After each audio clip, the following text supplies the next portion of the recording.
আপনারা দেখতে পাচ্ছেন সবাই এখানে পার্কিং করতেছে, মানে এখান থেকে ইভ্যাকুয়েশন করার ট্রাই করতেছে। ওই পাশে রাস্তার খুবই ভয়াবহ অবস্থা এবং উপর থেকে ফায়ার ব্রিগেডে পানি ফেলে একটু আগে এখানে আগুন নিভাইছে। ওই যে দেখা যাচ্ছে ফায়ার ব্রিগেড আসতেছে, খুবই বাজে অবস্থা।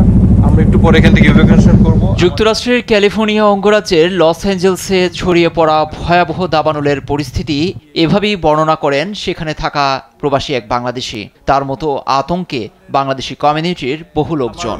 আমরা দেখতেছি না। গেল মঙ্গলবার থেকে পুড়ছে লস অ্যাঞ্জেলেস শহরটির অদূরেই অভিজাত এলাকা প্যাসিফিক পালিসাডেস। আগুন ছড়িয়ে পড়ছে হারিকেনের গতিতে। ছাই হয়েছে আল্টাডেনা ও পাসাডেনার অনেক ঘরবাড়ি। আগুনের লেলিহান দেখা গেছে হলিউড হিলেও।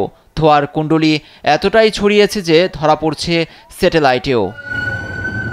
প্রায় ৩৯ লাখ মানুষের বসবাস যুক্তরাষ্ট্রের এ দ্বিতীয় বৃহত্তম শহরটিতে আছেন অনেক বাংলাদেশি। সব মিলিয়ে দুশ্চিন্তায় পার হচ্ছে সময়। আগুন লাগছে প্রায় সারা রাত সারা দিন। এখন এটা হলিউডে আসছে, সানসেটে আসছে। এখন অবস্থা খুবই খারাপ, ভয়াবহ অবস্থা। হলিউডের ওই পাশে বাড়িঘর লাইক 2000 বিল্ডিং একদম শেষ হয়ে গেছে। উৎকণ্ঠা বিরাজ করতেছে। আল্লাহর কাছে এটাই চাওয়া যেন এটা খুব দ্রুত নিয়ন্ত্রণে আসে এবং আমরা সবাই যেন সেফ থাকি।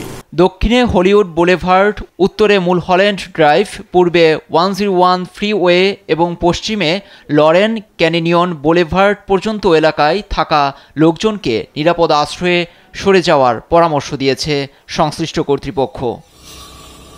লস অ্যাঞ্জেলসের ইতিহাসে সবচেয়ে বড় দাবানল বর্ণনা করে এখন পর্যন্ত $৫,০০০ কোটি ক্ষয়ক্ষতি হতে পারে বলে প্রাথমিক অবস্থায় এসেছে ব্লুমবার্গের প্রতিবেদনে। যে গতিতে আগুন সবকিছু গ্রাস করে নিচ্ছে তাতে অর্থনৈতিক ক্ষয়ক্ষতির আকার আরও বৃদ্ধির শঙ্কা রয়েছে। দুর্যোগপূর্ণ পরিস্থিতিতে কলের পানি পরিহার করে বোতলজাত পানি খাবারের পরামর্শ দিয়েছে বিশেষজ্ঞরা। লস অ্যাঞ্জেলসের এই দাবানলকে ডাকা হচ্ছে সানসেট ফায়ার নামে। লুৎফর কবির, নিউজ ডেস্ক, দেশ টিভি।